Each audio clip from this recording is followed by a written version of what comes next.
Hi, this is Paul Acevedo of Windows Phone Central. Today we're interviewing Ben Aroni of PopCap Games. How did you get into the video game industry?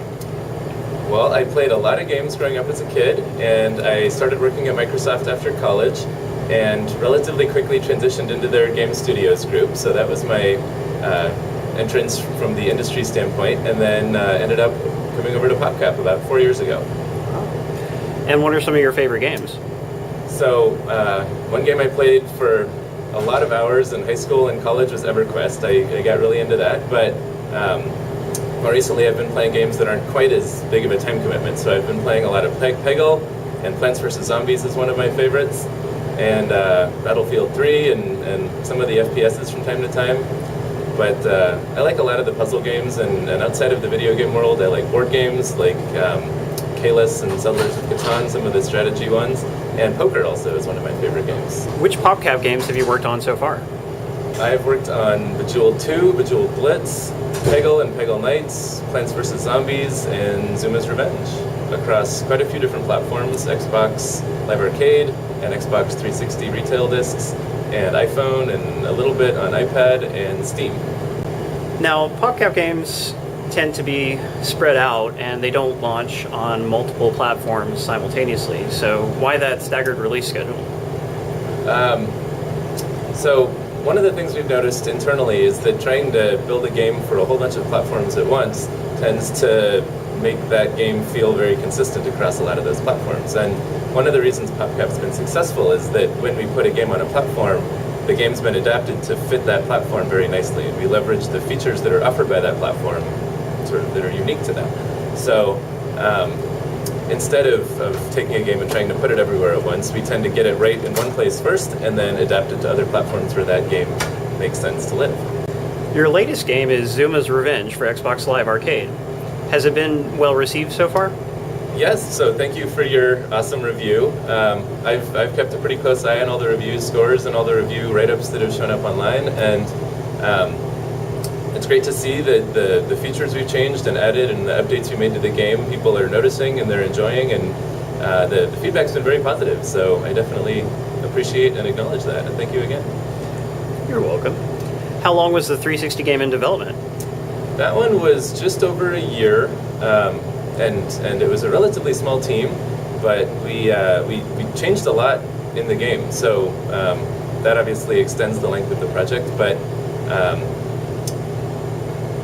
yeah, I think looking at the design process, we had a lot of ideas for ways to make it fit better on the Xbox, and we added the Spirit Animals feature with the Spirit Badges, and took out the lives and checkpoints to avoid people having to replay content if they were having trouble getting through a part of the game, and we updated the scoring system and helped people with controls on the Xbox, and added some new modes, Weekly Challenge and Boss Rush. So a lot of those things we added ended up extending the length of the project, of course, because all those things take time.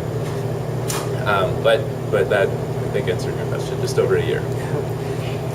And how exactly did you change the scoring system? So the PC game had it had its own sort of version of scoring where there was time bonuses and you'd get points during the level, of course, also.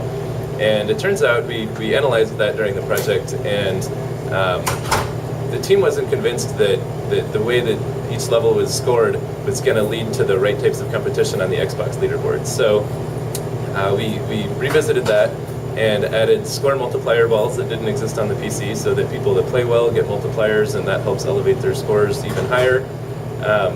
And then we made some other changes to the way that the game is scored, so that people that play better tended to get higher scores, which strangely wasn't the experience on the PC, and that we think is going to lead to better competition on the Xbox leaderboards. That's good. Zuma's Revenge has a super tough mode called Iron Frog, and I know you're an amazing player. You've managed to beat it, so can you give the rest of us some tips?